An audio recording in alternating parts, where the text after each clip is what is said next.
안녕하세요. 논쟁과 분란의 시발점 보일러입니다.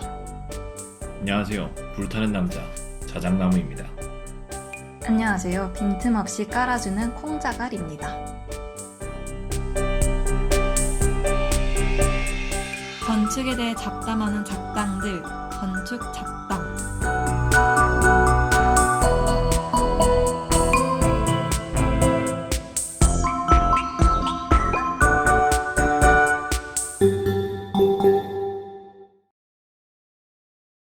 이제 질문을 이제 던지면서 얘기를 좀 하면 좋을 것 같아요. 네. 우리가 각자가 그러면 루이칸이 어바니즘을 우리가 어떤 도시를 만들어가는 과정을 건축가의 몫을 어떤 시설을 다시 만들거나 재고하는 문제로 보고 있다고 생각을 해요. 그러면 지금 우리가 21세기의 이 서울이라는 하이엔드 시티라고 볼 수 있겠죠?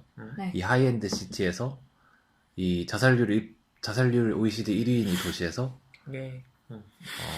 Sorry.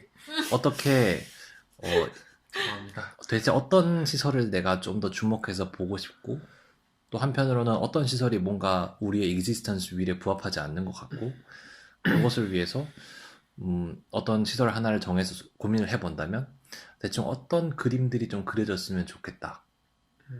내가 관심을 가지고 있는 휴먼 어페어 그게 뭘까? 약간 이런 얘기들을 좀 해봤으면 좋겠어요. 근데 저는 사실 그 하나를 이제 프로젝트를 올린 게 있었어요. 네. 그 교회를 하나 그린 적이 있어요. 역시 성스러운 교회요. 거. 네, 교회를 그렸는데, 근데 이제 그냥 교회를 그린 건 아니고, 봉안당의 역할을 하는 교회를 다시 그려보자라는 생각이 있었어요.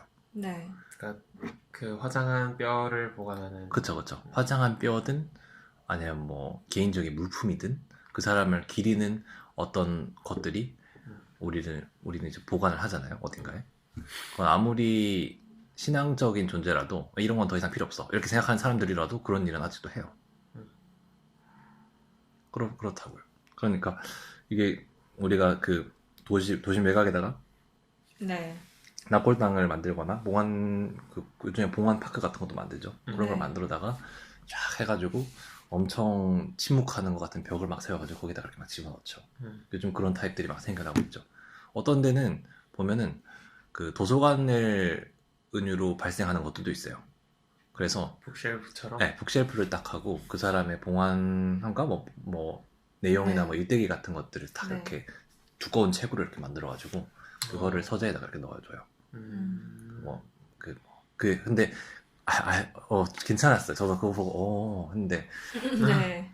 이게 프로모션에 대해서 나오는 거 보면 너무 상업적이야? 너무 상업적이에요. 내가 들어가고 싶지 않을 정도로 상업적이에요. 홈쇼핑에서 판매하는 것 같은 그런 느낌이에요. 그래서 되게 기분이 안 좋거든요. 네. 그러면 뭐 50살 살면 5만 원, 60살 살면 6만 원 그런가? 아닌가? 그 책의 구성과 그리고 서가와 이런 것들이 키즈 카페까지는 아니지만 너무 상업적인 인테리어 그런 거 있잖아요. 굉장히 인테리어가? 표피적인 그 시트지와 이런 것들로 다 되어 있는 그런 것에 당신의 삶을 담으세요. 뭐 이렇게 막 되게 치지한 문장들이 막 이렇게 있어. 근데 그러면 거기서 일어나는 행위는 이제 들어가서 그러니까 내 아들인데 내 아버지 책을 볼 수 있고. 그쵸. 아버지의 책을 꺼내서 그런 건 다 좋은데 근데 그걸 굳이 왜 거기 꽂아놔? 집에 꽂아놔도 되는 거 아니에요? 모셔 놓는 거죠. 모아 놓는 거죠 거기에. 뭐 기억에 그렇게 모아두는 장소를 두는 거죠. 약간은 내 삶과 떨어뜨려서. 근데 이제 뭐 그런 것도 있었고 했는데 이제 교회라는 공간이 그 이전에는 그 죽음의 과정들을 담당하는 곳이었죠. 종교라는 것이. 네. 근데 이제 우리가 시간을 거치고 요즘의 시대로 들어오면서 교회는 죽음을 밀어내는 공간이 됐어요. 이러면 좀 그럴 수 있겠지만 저는 이제 그렇게 생각을 했어요. 그런 공간이 너무 많아졌어요. 그래서 교회 안에 좀 그런 말이 좀 제 개인적인 생각이지만 교회 안에 쇼핑몰이 들어오고 교회 인테리어가 쇼핑몰을 닮아가고 ATM기도 있어요. ATM기도 생기고 교회에는 그 삶과 죽음의 종교적인 관계들이 단절되고 지금의 삶을 위한 부산물 같은 제2공간으로 사용되는 것 같은 느낌을 들을 때가 많아요. 사람의 근본적인 삶과 죽음의 문제를 다룬다기보다는 어떤 일상의 일부분. 기원의 공간인 거죠. 음, 근데 이제 뭐 그렇지 않은 것도 굉장히 많겠지만, 그렇죠. 근데 교회에서 이제 우리가 원래는 이제 성당들이 그런 공간들을 많이 가지고 있어요. 죽은 사람들 모시는 공간들 많이 가지고 있어요. 지금도 이제 외부의 어떤 그 봉안당이나 뭐 이런 데로 안 가고 성당 내부에 작게 그런 공간을 만들어 가지고 네. 뭐 성당에서 그런 뭐 장사라고 누군 생각할 수도 있겠지만 그런 과정들을 이제 지낼 수 있게 해주는 곳들도 있어요. 몰래 해요. 주민들이 싫어하기 때문에. 그래서 보통은 이제 과거에도 그랬지만 땅 아래다가 묻거나 지하에다가 이렇게 묻거나 뭐 이렇게 해요. 근데 저는 이제 그거를 보다가 이 공간을 만약에 봉안을 위한 교회라면 이 공간을 여기 너무 많은 얘기를 하는데 이 공간을 그 죽은 사람이든 죽은 사람의 물건이든 모시는 그 공간을 내가 예배드리는 공간보다 위에 놓아서 하늘과 나 사이에 그것들을 위치시키면 어떤 느낌일까? 그러니까 봉안되는 공간이 땅 아래로 들어가는 게 아니고 땅 아래 있는 게 아니라 나와 하늘 사이에 있다. 나와 하늘 사이에 있고 내가 예배드리는 그 공간을 둘러싸고 있는 거죠. 그래서 내가 예배드리고 있는 그 공간이 그 사람에 대한 기억이든 뭐든 간에 그것과 함께 있는 공간이 되는 거죠. 그러니까 이게 상상하기 어려우실 수 있으니까 설명을 드리면 예배당이 있는 거죠.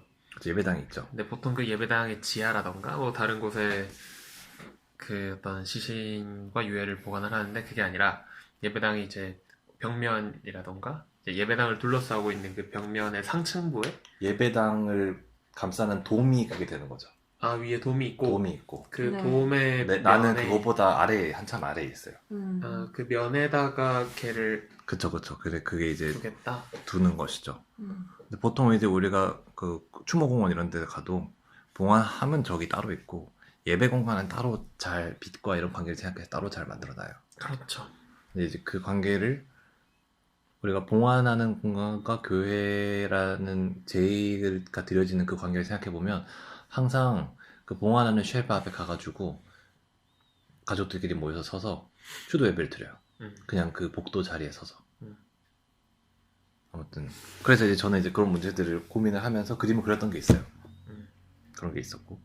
네. 그래서 약간 물어보고 싶었어요. 어떤 것들이 저는 이제 그 문제를 사실 고민하게 된 계기가 굉장히 가족적인 사건이 있었기 때문에 그런 거거든요. 네. 그래서 어느 날 살다 보면 이게 뭔가 내가 나의 existence will 내가 이 공간에 들어가서 어떤 느낌을 느끼고 하는 그 모든 과정들이 지금 주어지는 나의 이 시설들이 그런 내가 느끼고 싶어 하는 내가 지금 가지고 있는 이 정서에 부합하지 않는 공간들이 막 주어져 있다라는 생각을 할 때가 있어요.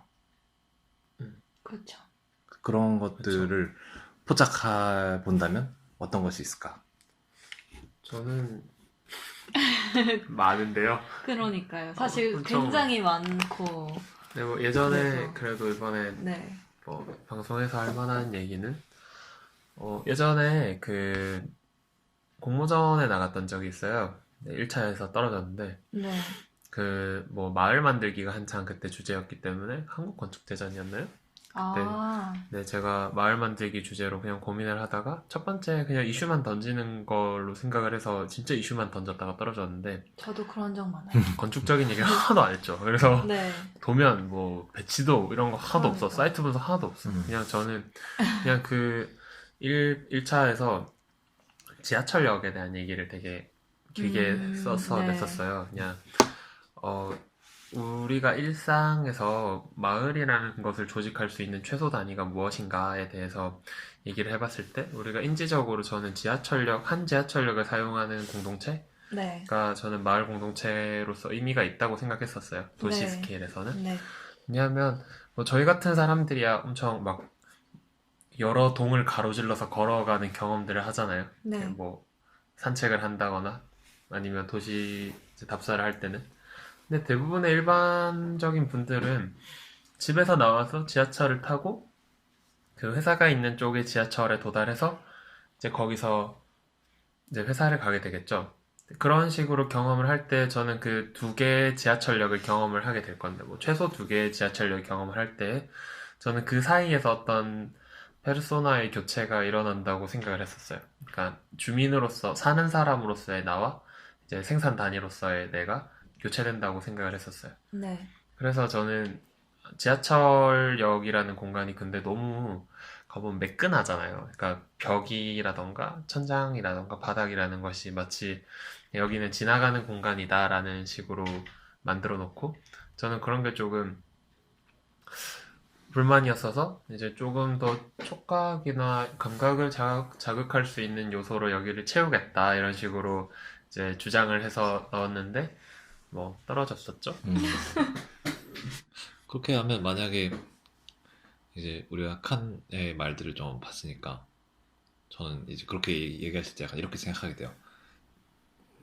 지하철역은 그러면 뭐다? 무엇이 되어야 하는가? 지하철역은 무엇이 되고자 하는구나.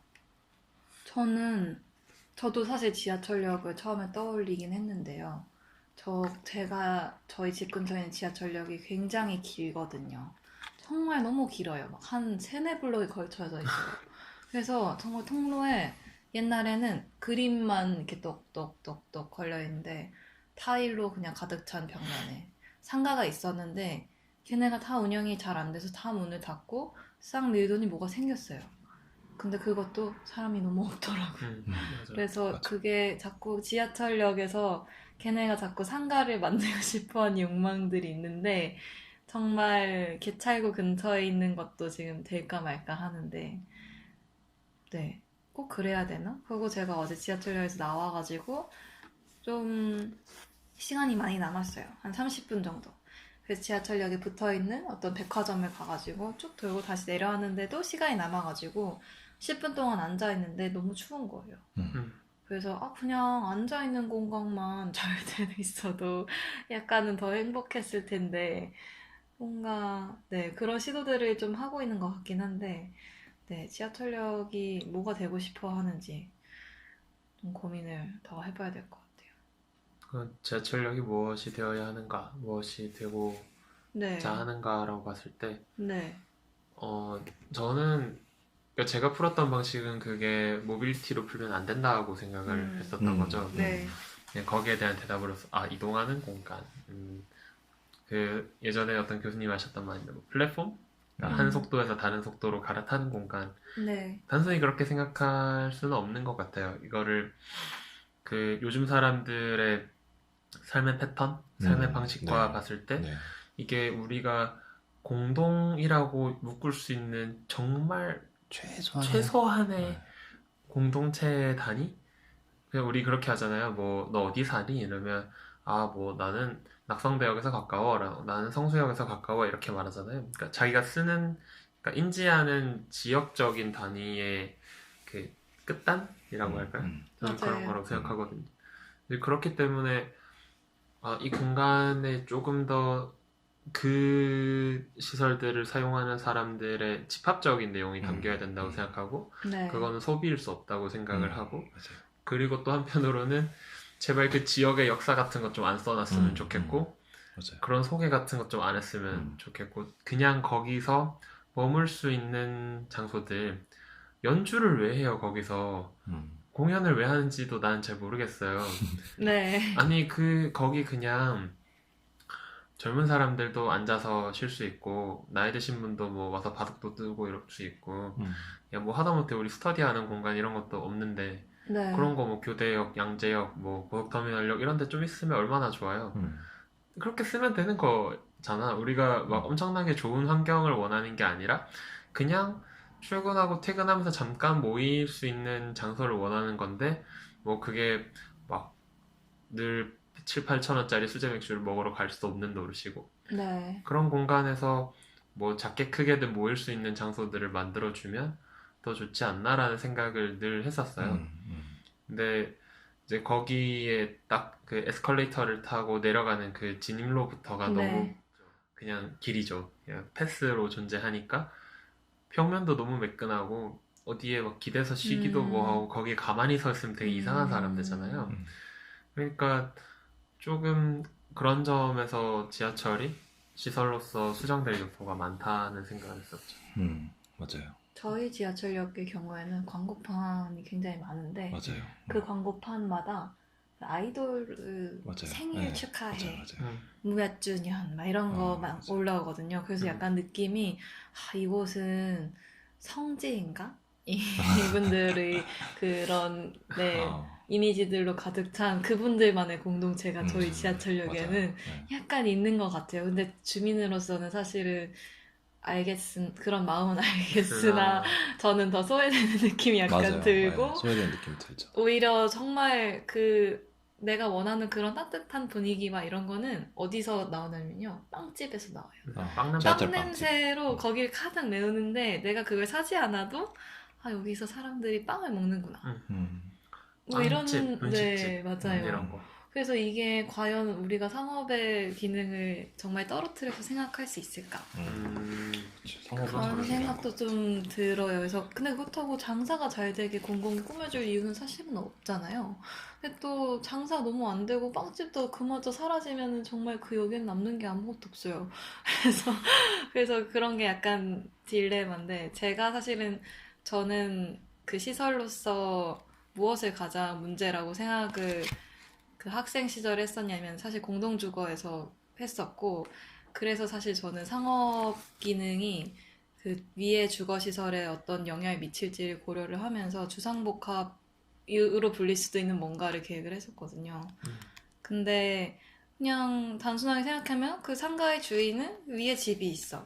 그래서 거기서 뭐 여유롭게 커피를 마시고 내려와서 장사 준비를 하고 주민들이 다 고객이고 막 상점에서 뭐 뭐였죠? 그 아메리칸 시티에 관한 제인 제이콥스의 제이콥스의 네 아, 거기다 대도시의 삶과 대도시의 삶과 죽음에서 나오는 대목인데 정말 주민들이랑 모두 만나는 사람이 어떤 되게 그냥 뭐 빵집일 수도 있고 카페일 수도 있고 그런 주인이 있는데 그분이 열쇠를 맡아준다거나 뭐 이 정도의 신뢰관계를 가지고 그 주민들이 사랑방이 카페가 된다거나 그래서 저는 상업의 기능이 아예 떨어질 수는 없다고 생각을 하거든요. 그래서 그런 면에서 저희 아파트는 주상복합이 아닌데 약간 삭막한 느낌은 있어요. 정말 주민들이 만나는 공간은 엘리베이터밖에 없어요. 심지어 저는 엘리베이터를 탈 필요가 없는 저층으로라서 그냥 먼저 가라고 하는 게 저의 유일한 인사예요.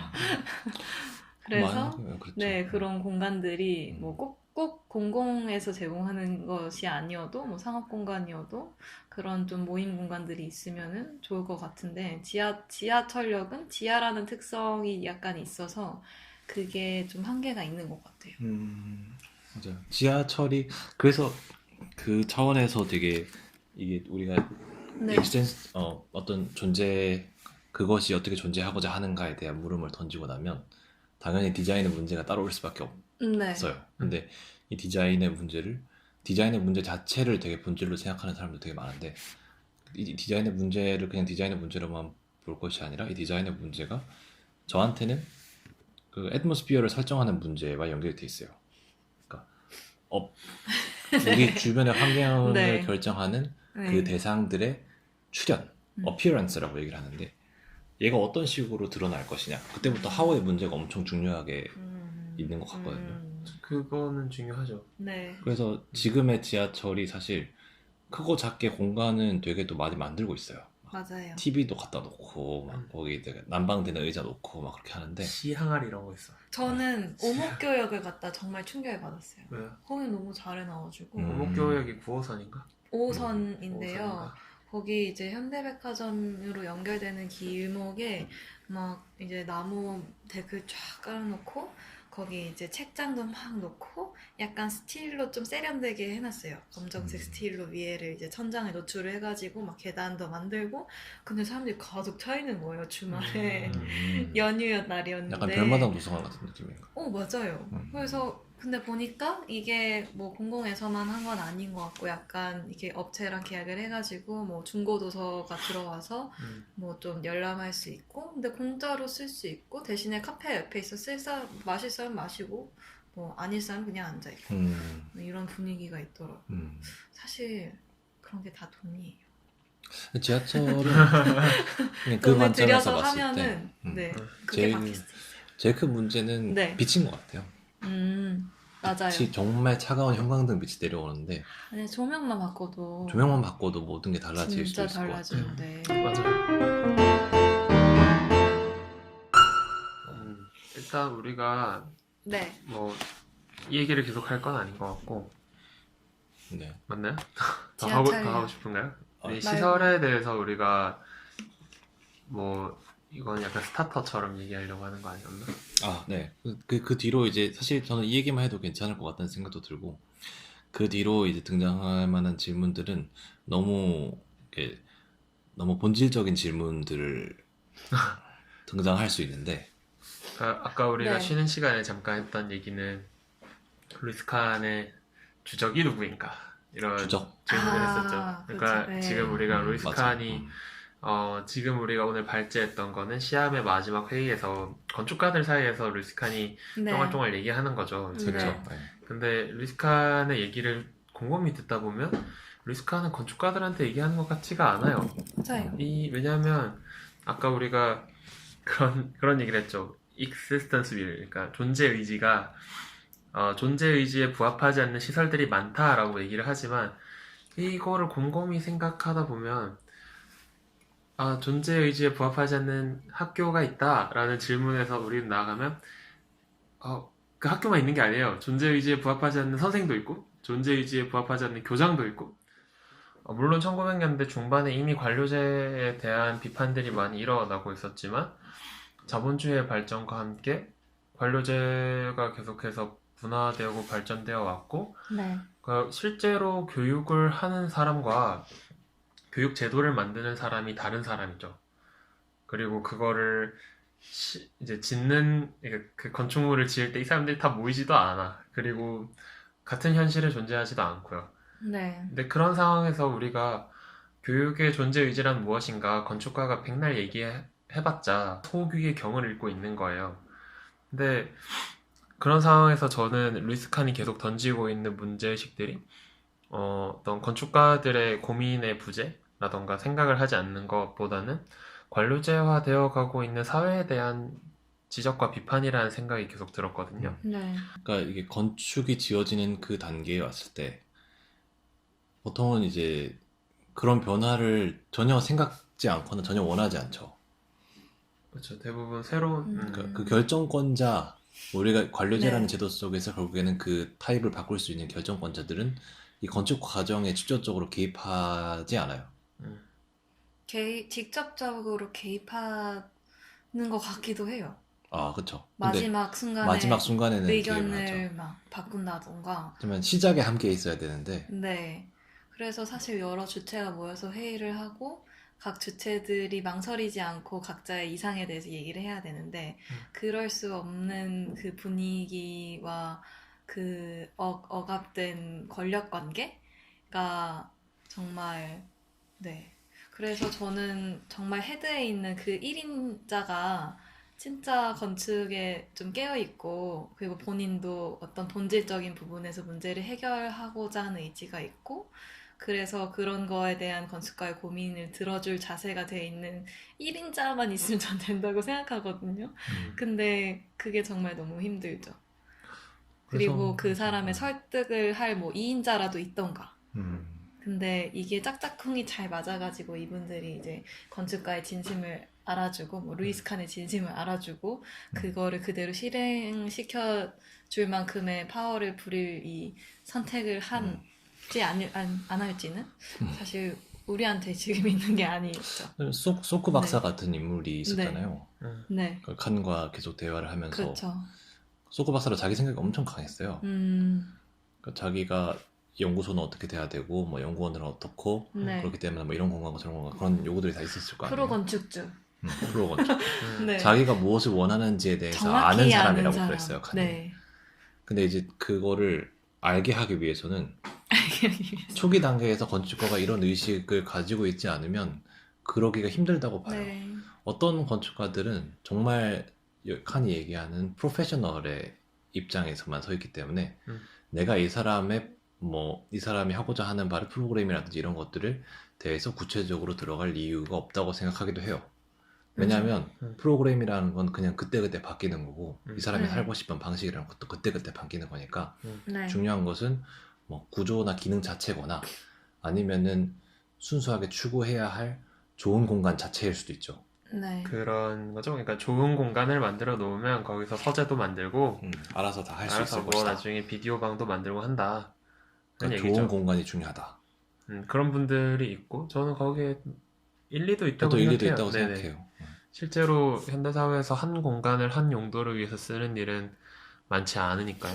그렇죠. 하지만 이제 그 문제를 이제 네. 들고 왔을 때, 뭐 어떤 건축주가 그런 문제를 들고 왔을 때, 이 사람이 자기가 원하는 것이 이게 좀 이상할 수 있었어요. 이상할 수 있어요. 무슨 건축가가 소크라테스도 아니고 그 사람이 자신이 가지고 있는 어떤 원하는 바를 출하해낸다. 근데 저는 그런 역할을 건축가가 수행하기 위해서는 그런 문제들을 계속해서 던지고 이 건축주한테 질문을 계속 던져봐야 될 것 같아요. 그 뭐 담당 직원이라든지 뭐 어떤 청장이 있으면 네. 그렇게 질문을 던질 것 같아요.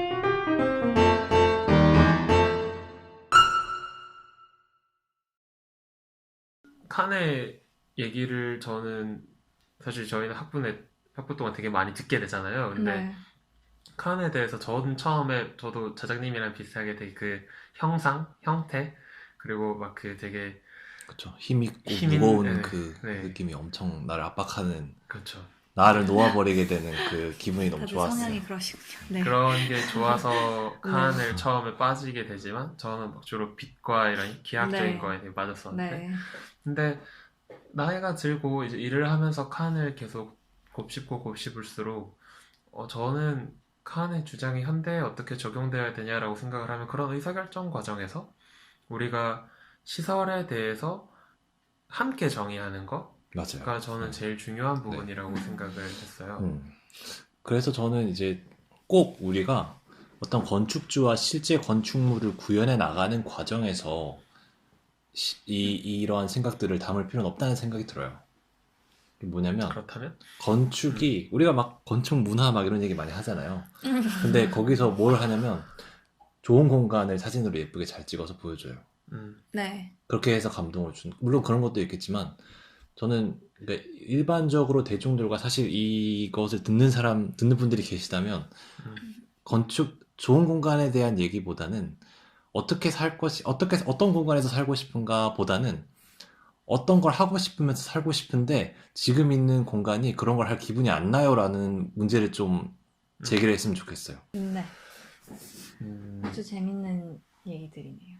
콩장할님께서는 어떠세요? 저는 그래서 그렇게 제가 사는 그때 당시 살던 원룸이 방음도 안 되고 굉장히 환경이 일단 안 좋았는데 저는 그게 너무 충격적이었어요. 이 많은 사람들이 이런 원룸보다도 더 못한 원룸에서 살고 있는데 이게 과연 지속 가능한가?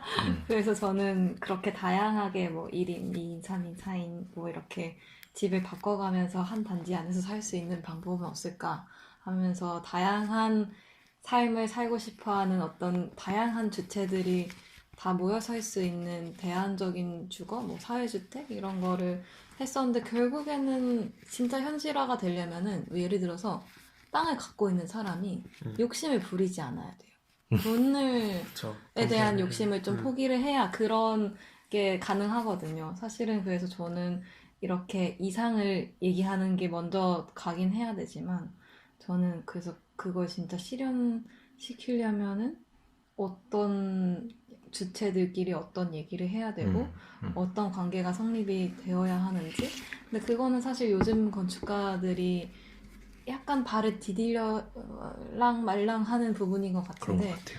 네, 그게 우리 칸 씨의 생각과 맞는지. 네.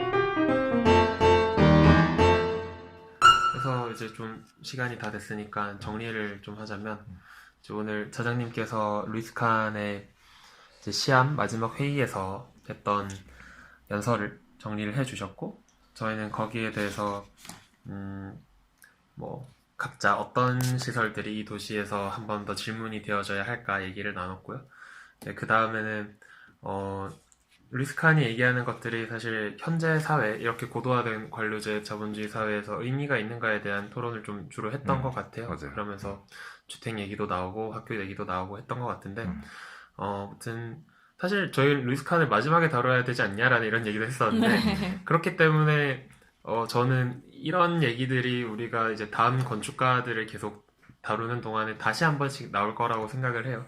네. 이제 그런 시간에 우리가 이 주제들을 조금 더 정리하면서 정교하게 할 수 있을 거라고 생각이 들고, 이제 건축가들에 대한 이제 방송들을 계속해서 이어나갈 건데, 그 첫 번째 시간으로서 루이스 칸을 자, 이제 마무리하도록 하겠습니다. 네, 감사합니다. 네, 감사합니다. 감사합니다.